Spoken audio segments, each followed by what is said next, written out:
¿qué tal? Buenas tardes a todos, mucho gusto. Mi nombre es Abraham, venimos de la Delegación Estatal Campeche. El objetivo de la charla del día de hoy es hacer una valoración hemodinámica prehospitalaria. ¿Cuántos de aquí son médicos o del área de la salud? ¿Hay alguien de aquí del área de la salud, como tal? ¿Qué estudian? De todo menos salud, ok. Bueno, por lo menos se van a llevar un poco de qué es lo que hace el área de la salud cuando se trata de valorar a un paciente hemodinámicamente.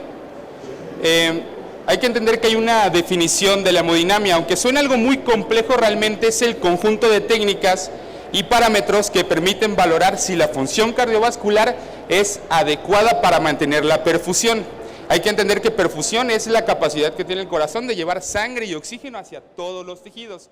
O sea que la valoración hemodinámica es lo que vamos a nosotros buscar en un paciente para saber si se encuentra bien de una manera general, si el corazón se encuentra bien, la presión se encuentra bien. Bueno, tenemos ciertas herramientas en el área de la salud para poder valorar esto, principalmente la frecuencia cardíaca. Aunque ustedes no son del área de la salud, ¿tienen alguna idea de cómo tomar la frecuencia cardíaca? ¿Cómo se toma? ¿Lo saben? ¿Tienen conocimiento sobre primeros auxilios? ¿No? Bien. Para tomar la frecuencia cardíaca van a tocar su pulso, ya sea radial, que es aquí, puede ser el carotidio, que son los que tenemos más a la mano. Van a contar la cantidad de veces que pulsa y lo van a en 10 segundos y lo multiplican por 6, ¿de acuerdo? Esa es la frecuencia cardíaca. La frecuencia cardíaca por lo regular tiene un límite de entre 60 y 100. Nunca debe estar por arriba de 100 ni por abajo de 60. Si está por abajo de 60 o por arriba de 100, tenemos una alteración hemodinámica. Esto quiere decir que hay que buscar un poquito más a fondo.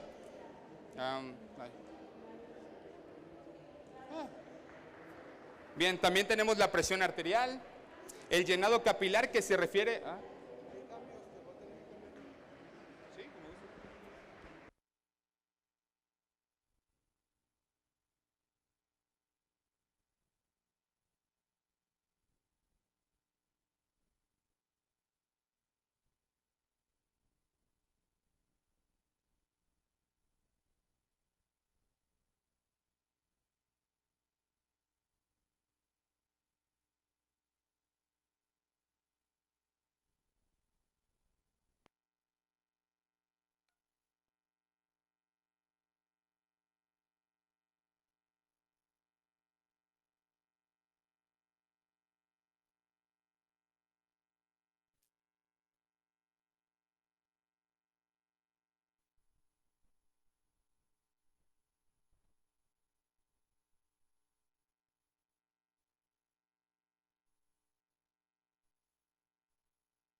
¿Ya?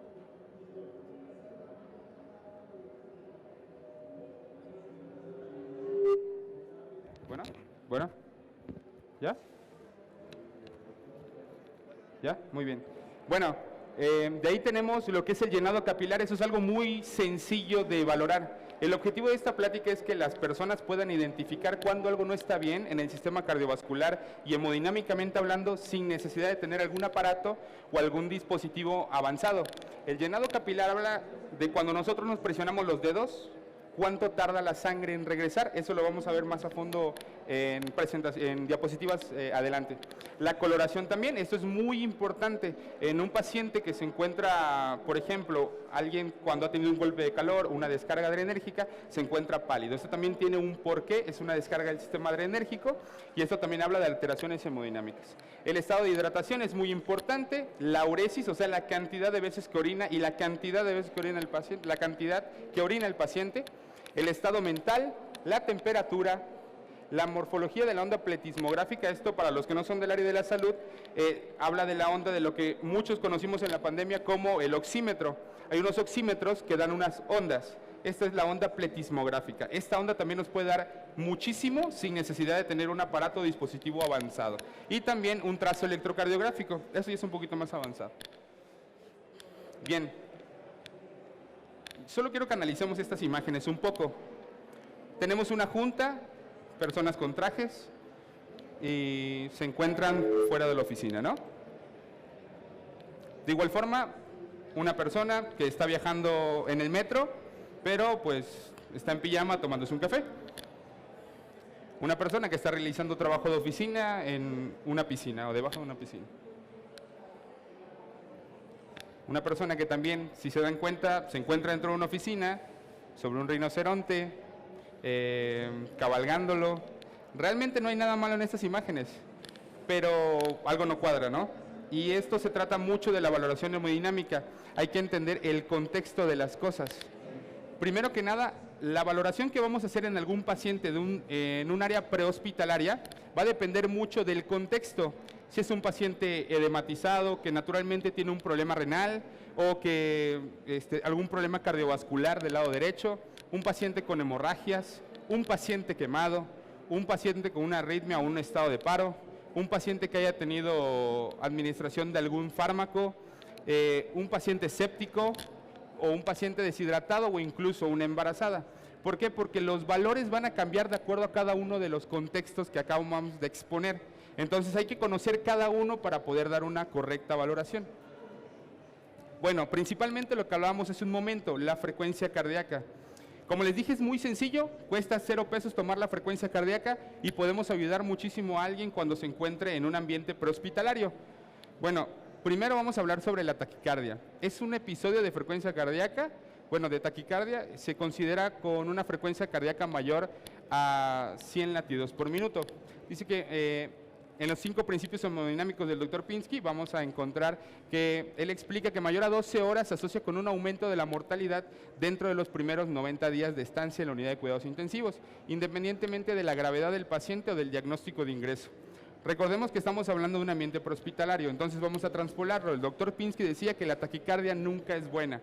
O sea, que si el paciente tiene un aumento de la frecuencia cardíaca, hay algo que le sucede. Tenemos que buscar qué es lo que le sucede. Si ustedes no son del área de la salud, identifican que un paciente se encuentra con el pulso acelerado, les dice que les late mucho el pecho, empieza a tener alteraciones del estado mental, es un paciente que va a requerir atención médica oportuna o pronta.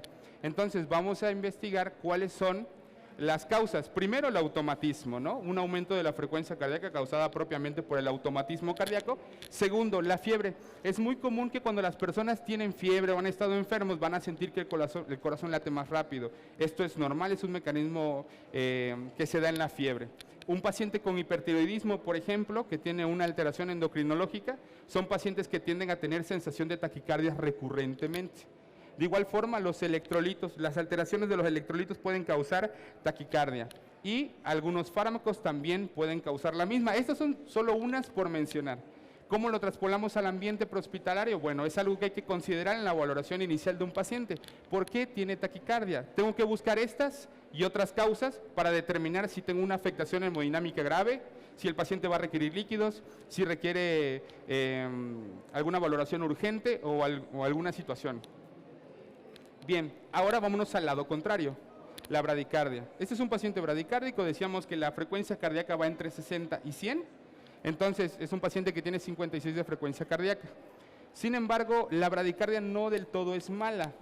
De hecho, dice que la bradicardia sinusal suele dar lugar a un efecto beneficioso que disminuye la demanda miocárdica de oxígeno. En los pacientes con infarto agudo del miocardio se tiende a dar beta bloqueador. Es el único fármaco que ha demostrado la mortalidad en el paciente con infarto agudo del miocardio y se debe a este mecanismo. Esto se debe a que los beta bloqueadores disminuyen la frecuencia cardíaca, disminuyendo como tal la necesidad del corazón de requerir oxígeno. El problema es cuando esta bradicardia o esta cantidad de veces que el corazón late llega a afectar directamente el gasto cardíaco. El gasto cardíaco es la cantidad de sangre que sale del corazón en un minuto. Entonces, cuando este gasto cardíaco se ve afectado, ya vamos a tener un riesgo de tener de hipoxia miocárdica, o sea, ya no va a ser suficiente el aporte con la demanda. En consecuencia, los efectos que podrían ser beneficiosos para el paciente ya no van a ser posibles. Este es el artículo donde se encuentra. ¿Cuáles son las causas también de bradicardia? Bueno, principalmente automatismo, una afectación también como tal de de los nodos ahí del corazón. Por ejemplo, un paciente adulto mayor que ya tiene 70, 80 años, si ustedes les ponen un oxímetro, por lo regular son pacientes que tienden a tener frecuencias de 60, 50, 55, pacientes que hasta debajo de 50. Normalmente son pacientes que padecen de enfermedad degenerativa del seno, o sea, es una afectación del sistema de automatismo del corazón. Entonces, estos pacientes pueden verse afectados por esto. La hipotermia es una de las cosas que también puede dar bradicardia, la hipoxia, el hipotiroidismo, acidosis, alteraciones de electrolitos y los fármacos también. Ahora, ya valoramos la frecuencia, no necesitamos ni un solo peso para la frecuencia, o sea, ahí no hemos gastado nada.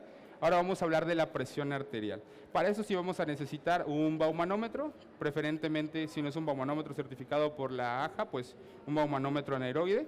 Y pues hay que saber la técnica para tomarla, pero realmente no es muy complicado. La mayoría de dispositivos que encontramos el día de hoy a la mano tienden a ser dispositivos certificados y nos pueden dar una tensión arterial fiable. Entonces, la hipotensión se define como una presión arterial sistólica por debajo de 90 milímetros de mercurio. Como la mayoría de aquí no son del área de la salud, la sistólica es la que va arriba, porque luego los pacientes preguntan ¿cuál es la sistólica o cuál es la buena o la mala? Bueno, la sistólica es la que va arriba, la diastólica es la que va abajo. O una presión arterial media menor a 65 milímetros de mercurio. Luego vamos a ver más adelante por qué es este número. O en consecuencia una disminución desde la valoración inicial del paciente de 40 milímetros de mercurio desde el inicio. Eso lo encontramos en el consenso sobre shock circulatorio y monitorización. Ahora, la presencia de hipotensión generalmente se incluye en el diagnóstico de choque séptico. Un choque séptico es ese paciente que tuvo una infección grave, que no se le atendió a tiempo, se atiende de manera tardía en el hospital, hay un proceso generalizado inflamatorio y el paciente entra en choque. Naturalmente, el paciente con choque séptico tiene hipotensión. Entonces, a estos pacientes se les tiene que llevar a una meta, pero puede ser que nosotros llevemos un paciente a una meta, por ejemplo, alguien que se está desangrando, haciendo a un lado el choque séptico. Ustedes ven a alguien que se está desangrando en la calle, ven que ahí dice el monitor que tiene una PAM de 68. Y decíamos hace un momento que la PAM debe ser mayor a 65 para que no hablemos de hipotensión. Pero lo que también identificamos es que el hecho de que tengamos una presión arterial conservada puede estar conservada asociada con marcadores, puede estar asociada con marcadores de perfusión tisular inadecuada. O sea que el paciente puede tener signos y síntomas característicos de un paciente con hipotensión a pesar de encontrarse en metas de presión arterial. O sea, puede tener una PAM perfusoria, pero el paciente sigue teniendo alteraciones del llenado capilar, alteraciones del estado de conciencia, alteraciones de la frecuencia cardíaca, porque al momento de bajar la presión arterial, la frecuencia cardíaca se eleva también para compensar el bajo gasto que está teniendo. Entonces, si un paciente tiene datos de hipotensión clínicos, aunque tenga PAM perfusoria, que es la presión arterial media perfusoria, ese paciente, como decimos muchas veces, la clínica manda. Está chocado hasta no remitir clínicamente. Y bueno, voy a hacer una pausa aquí, solamente por algo general.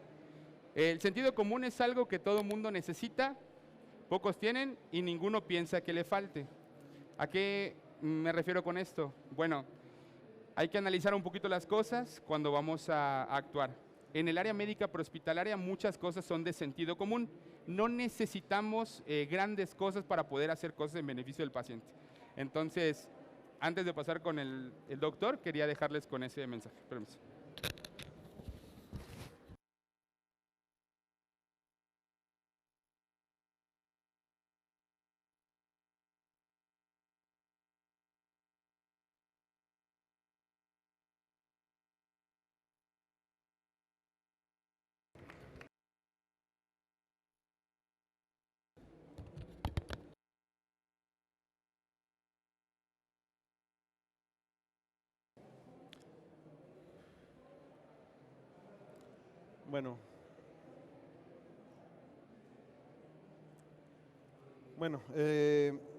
El concepto de la presión arterial media es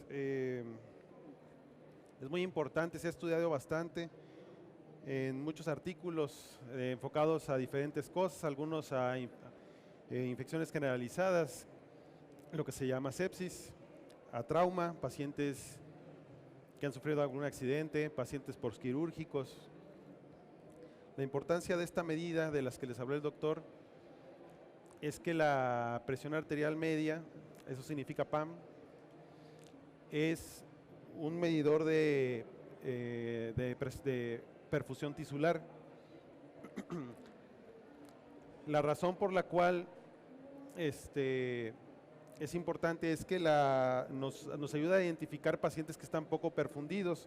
Los pacientes que están poco perfundidos no van a tener un adecuado flujo a nivel de 3 órganos principalmente, que es cerebro, corazón y riñones.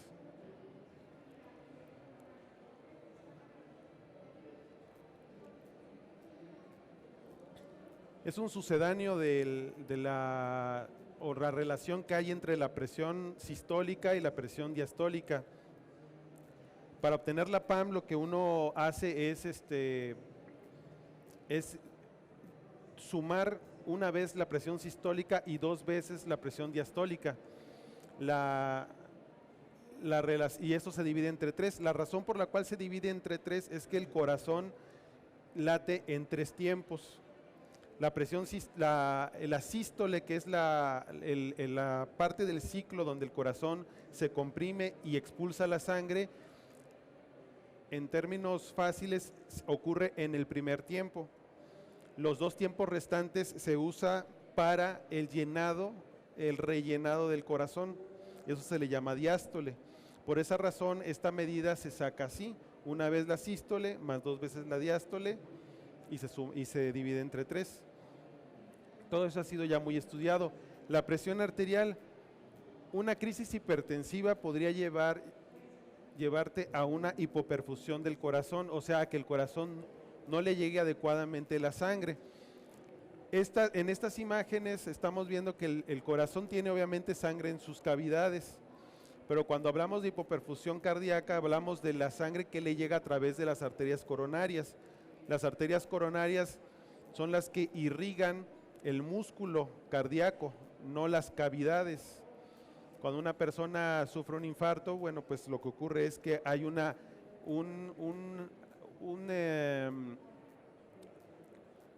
desregulación entre el aporte de oxígeno que le llega a través de la sangre y el oxígeno que este músculo requiere. Entonces, una crisis hipertensiva te puede llevar a tener hipoperfusión del corazón porque las cavidades cardíacas tienen una presión que deben vencer la presión que hay pasando estas válvulas, tanto las semilunares, pulmonares y aórtica, como la tricuspidia y la mitral del corazón izquierdo y derecho. Estas son como si fueran unas compuertas.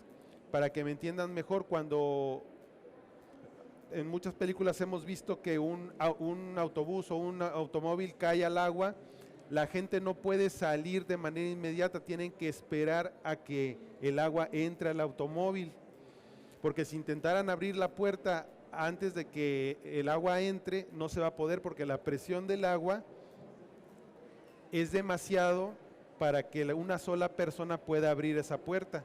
Lo mismo ocurre aquí.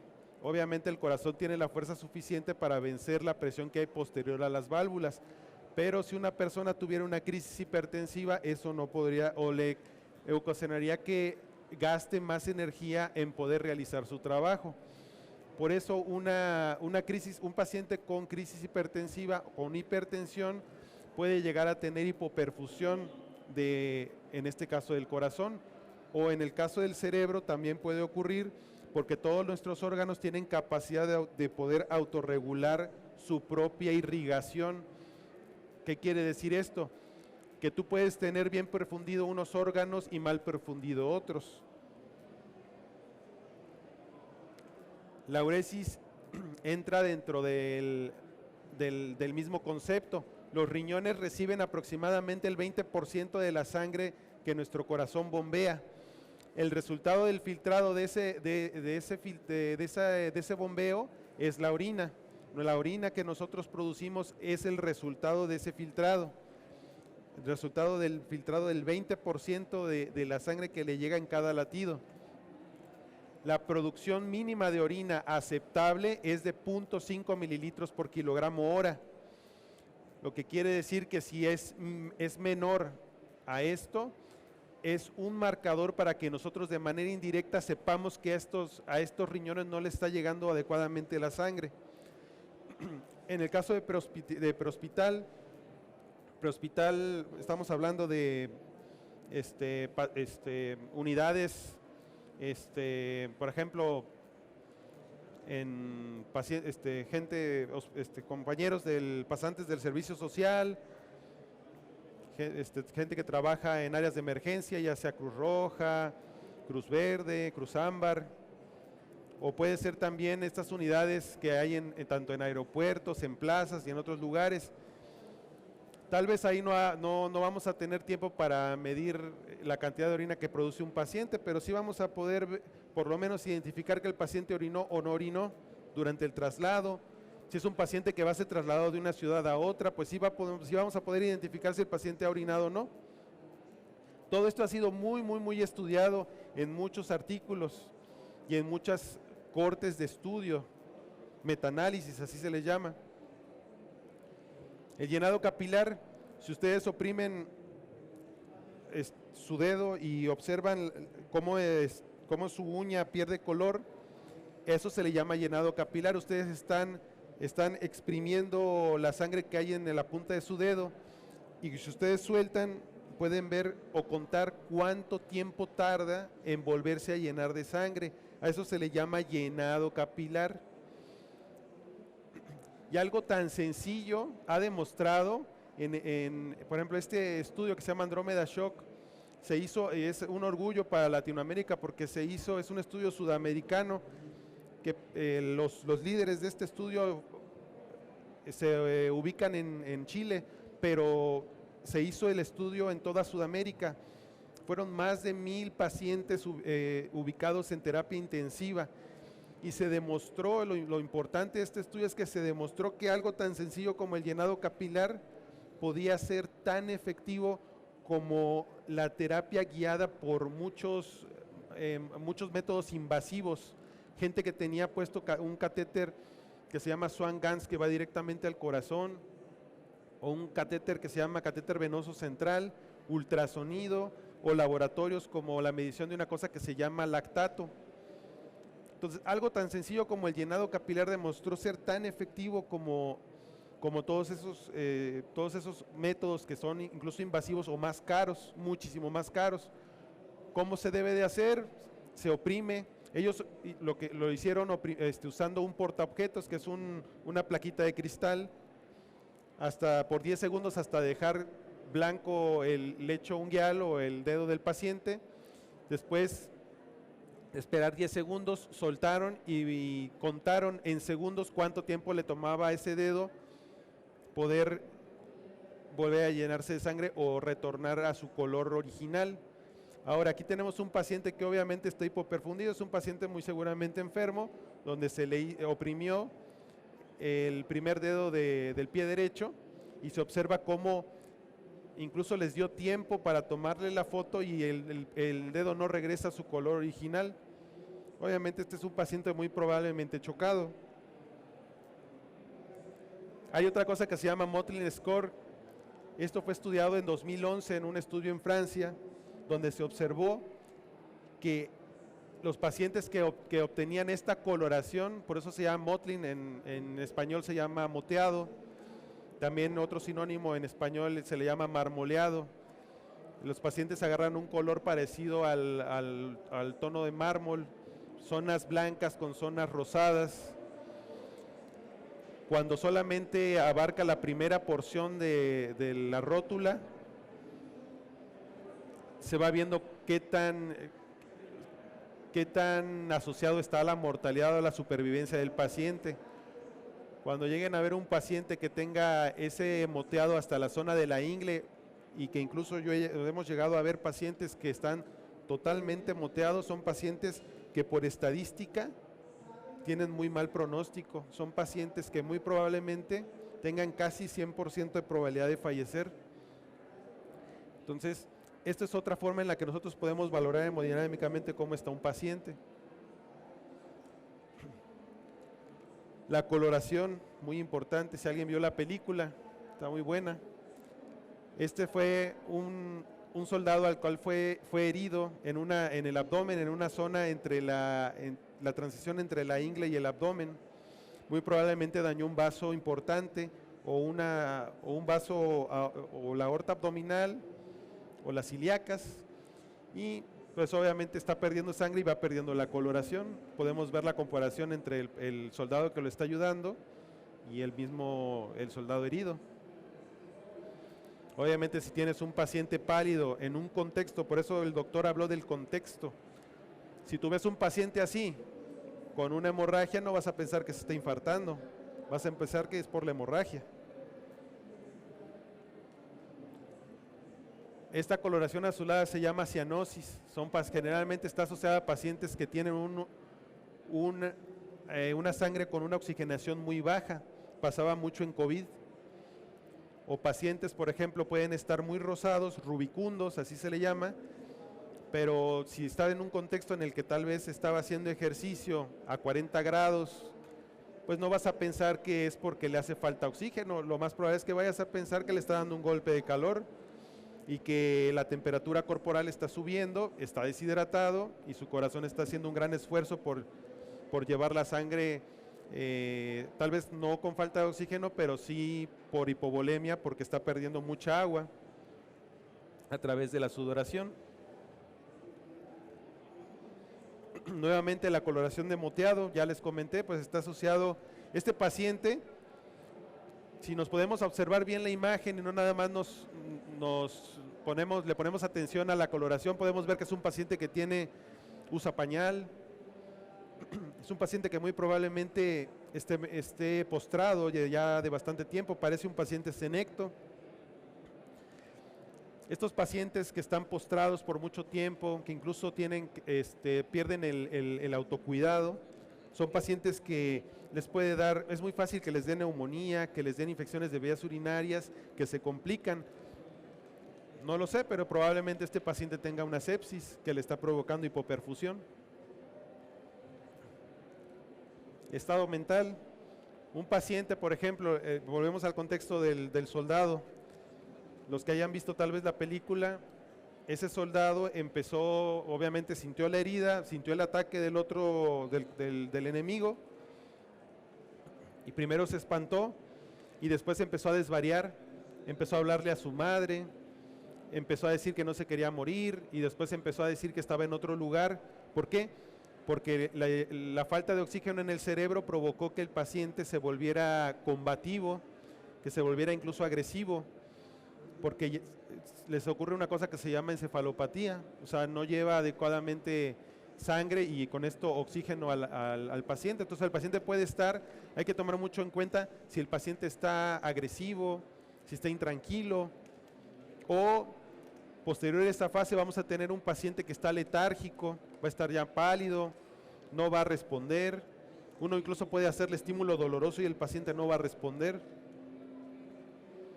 O en el contexto de pacientes pediátricos, mucho cuidado cuando el paciente, un bebé sobre todo, que no comunica porque no sabe hablar, está irritable, y más peor aún, después de estar irritable puede estar totalmente letárgico, no responde, lo mueves, muchas veces, eso lo sabrán las mamás, cuando destapan un niño, el niño muchas veces se pone a llorar porque siente el cambio de temperatura, pero un paciente que esté con una sepsis o un paciente que esté deshidratado por diarrea, primero va a estar irritable y después no va a responder, que sería lo más peligroso.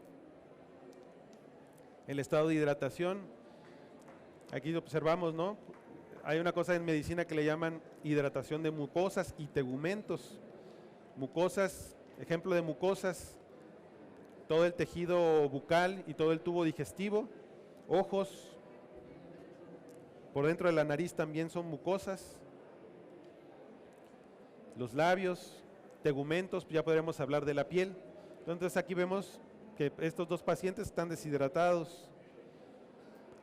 En este caso son pacientes que tienen una sobrecarga de líquidos. ¿Por qué? Incluso podemos hacerle presión en la zona de la tibia y se queda marcado como si fuera una esponja.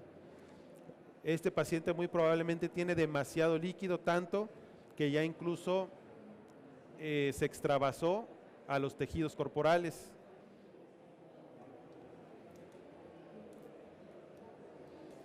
Ahora, no necesariamente el paciente debe de tener edema para entender que está sobrecargado.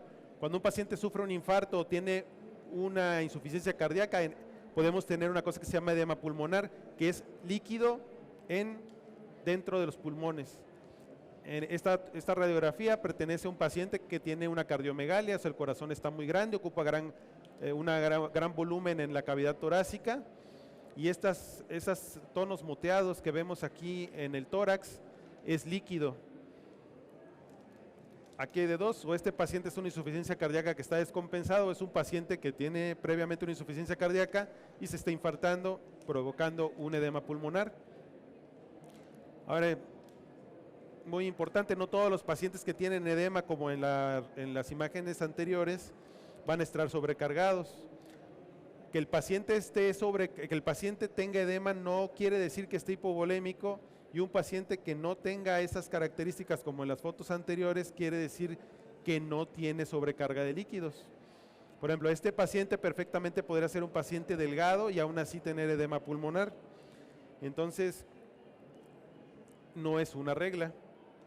La temperatura es algo muy controvertido, porque depende de la bibliografía. Van a encontrar que la temperatura normal puede ir desde incluso 35,5 hasta 38 grados.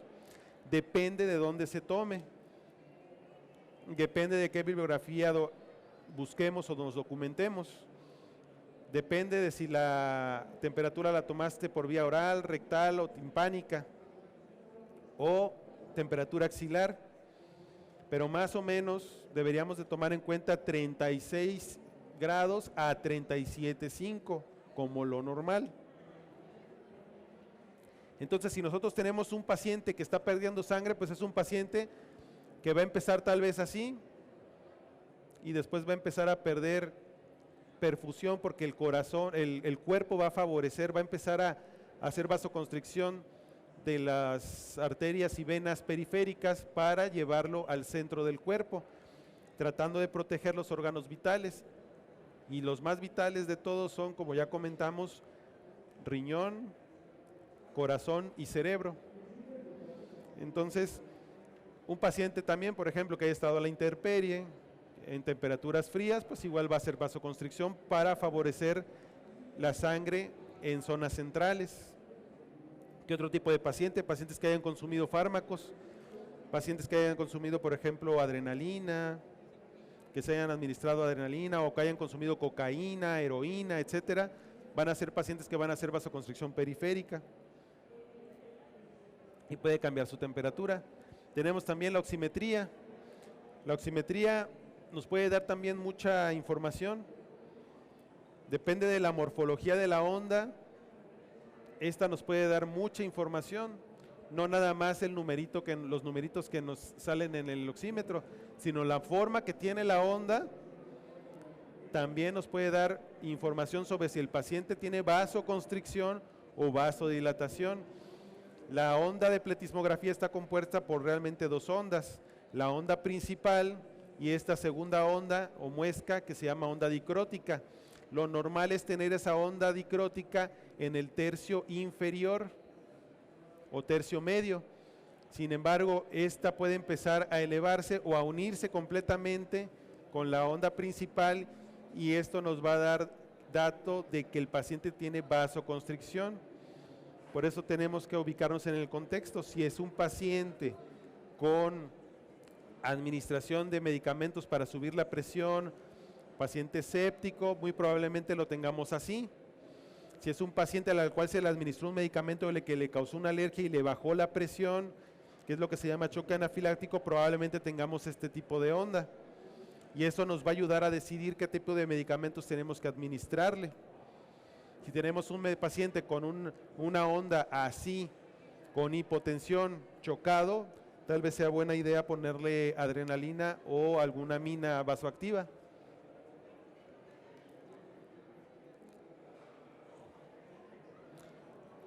También tenemos una cosa que se llama índice de variabilidad pletismográfica. La onda también tiene altura. Lo normal es que tengamos variación. La variación debe ser se expresa en porcentaje. Podemos usar esta fórmula y el resultado se expresa en porcentaje. Lo normal o lo ideal es que sea mayor del 14% la variabilidad pletismográfica, dependiendo de la altura. La altura realmente no se mide en algo en específico, puedes usar cualquier cosa, en prehospital, o sea, en ambulancia o en una unidad prehospitalaria. Lo importante nada más es que tú veas que tiene variabilidad pletismográfica o si esta está aumentada o no la tiene. Se han hecho estudios donde se ha comparado incluso con métodos invasivos como catéter Swan-Ganz, catéter venoso central, uso de ultrasonido, y se ha visto que el uso de la variabilidad pletismográfica puede ser es tan importante o incluso comparable con esos métodos invasivos. Cuando tú le administras, por ejemplo, si tienes un paciente el cual está perdiendo sangre, tú le administras líquido y ese paciente mejoró en su variabilidad pletismográfica, o sea que o un paciente, por ejemplo, que esté con una hemorragia va a tener una variabilidad pletismográfica muy grande. Si nosotros administramos líquidos y logramos un descenso mayor del 14%, eso quiere decir que está respondiendo a líquidos, o sea que tu terapia de líquidos está siendo efectiva. Y seguramente va a estar asociado a que el paciente le suba tenga una mejor presión, incluso de estado taquicárdico le baje un poquito la frecuencia cardíaca y esté hemodinámicamente más estable. Hay unas cosas que se llaman índices de choque sistólico y diastólico. Estas medidas también no son difíciles de tomar, solamente necesitamos la frecuencia cardíaca y la presión sistólica, que lo toma cualquier monitor o incluso lo puede uno tomar de manera manual. El índice de choque sistólico es la frecuencia cardíaca del paciente sobre su presión sistólica. El punto de corte es 1. Arriba de 1 se considera que el paciente va a estar chocado. Obviamente, un paciente chocado es un paciente en el cual aumenta su mortalidad. Dice, el índice de choque sistólico identifica a pacientes con inestabilidad hemodinámica. ¿A qué se refiere esto? A que tiene alta probabilidad de mortalidad en el contexto de una hipoperfusión universal, o sea, una hipoperfusión de todo el cuerpo. Pero también tenemos otra cosa que se llama índice de choque sistólico.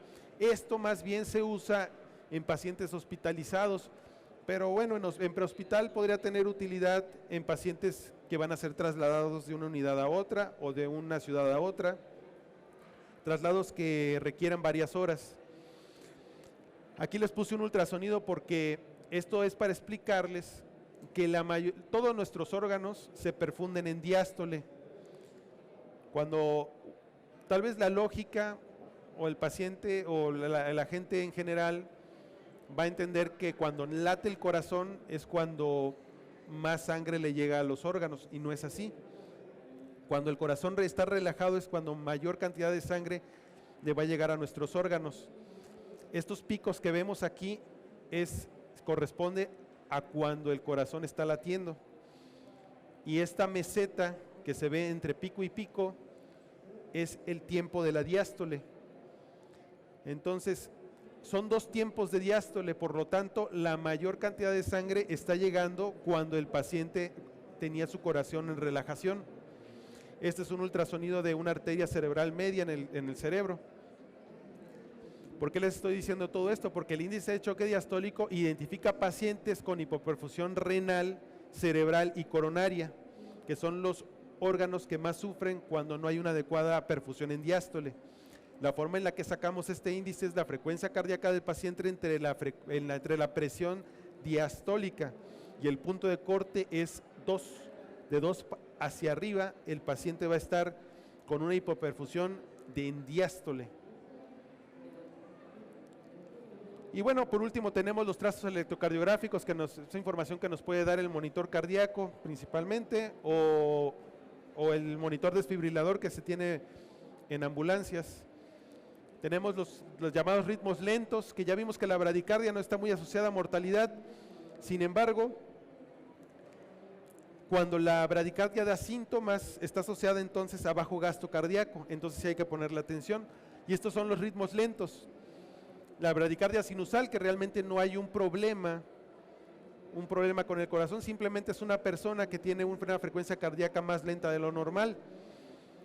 Hay una cosa que se llaman bloqueos auriculoventriculares, hay de primero, segundo y tercer grado. Primero y segundo grado no son tan perjudiciales. Los de segundo grado son perjudiciales cuando ya dan síntomas, y los bloqueos de tercer grado es cuando la zona que llamamos el marcapasos natural del corazón está totalmente disociada de los ventrículos, que son la parte del corazón que le da la fuerza contráctil, que es las cavidades inferiores. Entonces, cuando tenemos un bloqueo completo, las aurículas, que son las zonas superiores del corazón, van por su lado, y la zona de los ventrículos van por su lado también.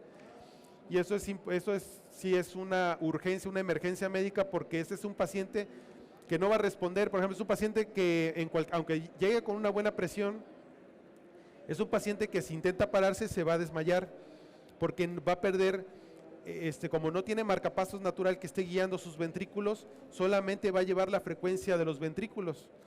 Para los que no son del área médica, que están aquí presentes, los ventrículos, el corazón realmente no tiene sistema nervioso.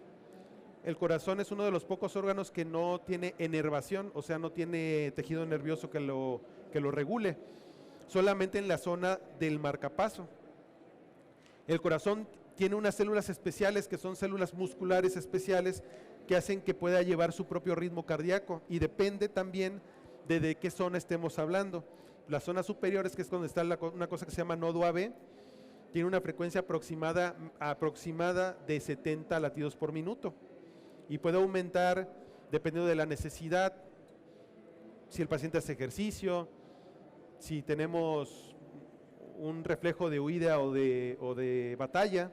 Por ejemplo, si nos vemos en peligro y tenemos que o correr o tenemos que enfrentar el peligro por algo psicológico como estrés, entonces la frecuencia va a aumentar.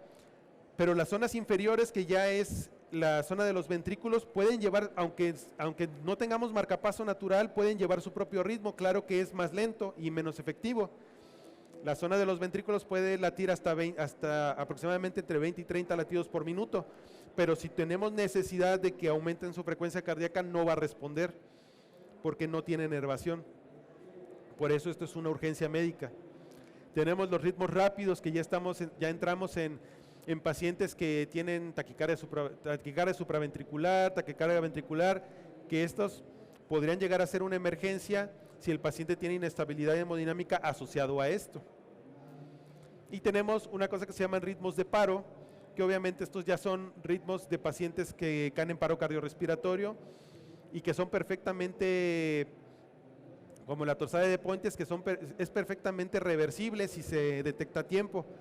Obviamente, hablando de un paro cardiorrespiratorio, pues son pacientes que tienen alta probabilidad de fallecer, sobre todo cuando esto se dio en un ambiente prehospitalario. Cuando son pacientes en hospital, por lo general la enfermera o el personal se dio cuenta de que ocurrió y la atención es más rápido, pero cuando es en prehospital, pues generalmente es como si aquí ocurriera, tardaría un poco más la atención, sobre todo la atención especializada. Entonces, pues podemos ver esos ritmos en el monitor. Para eso tenemos que usar el monitor. Este paciente, por ejemplo, nos llama la atención, tiene 186 de frecuencia cardíaca. Es un paciente que no sabemos, por lo menos, que esta frecuencia cardíaca no es normal. Está hipotenso, tiene 58/26 de presión, o sea, es un paciente que está hipotenso. Aunque satura bien, está hipotenso. Y es un paciente que seguramente está inestable. Tenemos otro ejemplo de un paciente que tiene una frecuencia cardíaca de 40, lo cual está por debajo de lo normal. Sin embargo, pues en este caso parecería no tener mayor problema porque tiene una presión adecuada y se satura del 100%. Entonces, probablemente no estemos hablando en un contexto de emergencia. Por eso decía el doctor, el sentido común. Esto no puede ser una emergencia. a menos de que el paciente esté sintomático, pero si el paciente refiere tal vez que le duele un poco el pecho, tal vez estemos hablando de una urgencia, más no de una emergencia. Ahora tenemos este paciente, 240 de frecuencia cardíaca.